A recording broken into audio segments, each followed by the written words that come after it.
India Muslim personal law board की जानिब से जो प्रोटेस्ट कॉल दिया गया था बत्ती गुल का, वो बहुत कामयाब रहा। गैर मामूली उसका स्पॉन्टेनियस रिएक्शन रहा और ख़ास तौर से तेलंगाना, हैदराबाद और कर्नाटका से जो अभी तक हमारे पास रिपोर्ट्स आ रहे हैं, पूरे लोगों ने बिला लिहाज मज़हब मिल्लत इसका साथ दिया है। मैं उनका शुक्रिया अदा करता हूँ।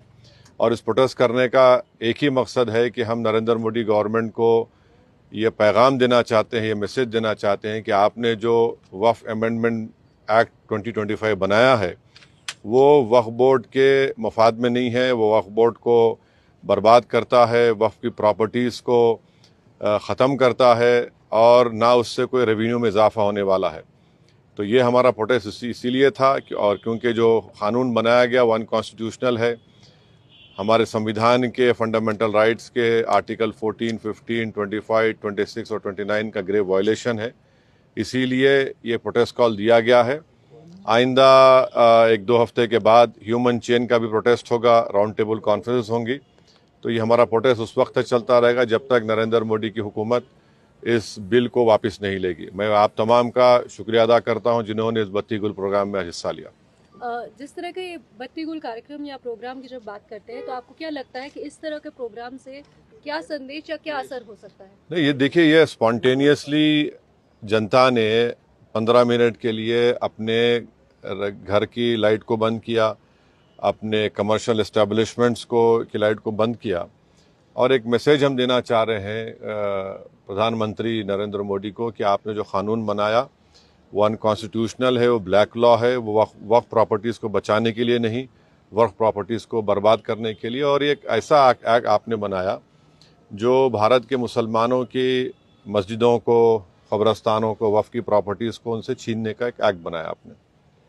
जिस तरह का भी माहौल बना हुआ है देश में, आतंकवादी जो घटना हुई है आपने भी उसको कंडेम किया है, लेकिन ऐसे हालात में आपको लगता है कि देश में अगर अंदरूनी तौर पर इस तरीके से विरोध होगा? नहीं, देखिए, जहाँ तक पहलगाम में जो हुआ है उसको तो हम आउटराइटली कंडेम कर रहे हैं और करते रहेंगे। और हमने उस टेररिस्ट एक्ट को जिम्मेदार पाकिस्तान की इस्टेब्लिशमेंट, पाकिस्तान की सरकार को खड़ाया है और उन्हीं की पूरी सरपरस्ती में, उन्हीं की तायद, उन्हीं के सपोर्ट और फाइनेंशियल सपोर्ट से, मिलिट्री ट्रेनिंग से वो आतंकवादी पाकिस्तान से बॉर्डर क्रॉस करके पहलगाम तक आए और वहाँ पर उन्होंने 26 टूरिस्ट को जान ली। और सबसे अफसोसनाक और सबसे तकलीफदेह बात यह है कि उन्होंने उनकी फैमिलीज़ के सामने ख़वातीन को, महिलाओं को, बच्चों को अलग किया और मर्द लोगों के एक जगह खड़ा करके उनका रिलीजन पूछकर जो हिंदू थे उनको गोली मारी। तो वो तो कंडेमनेबल है, उस पर कोई डिस्कशन होने की ज़रूरत भी नहीं है। जहाँ तक हमारा ये प्रोटेस्ट है इस कानून के ख़िलाफ़, वो तो एक ऑनगोइंग प्रोटेस्ट था और आपको मालूम होगा कि all India Muslim personal law board ने उस टेररिस्ट एक्ट को कंडेम किया और क़रीब 3 दिन तक हमने अपने प्रोटेस्ट को रोक के रखा।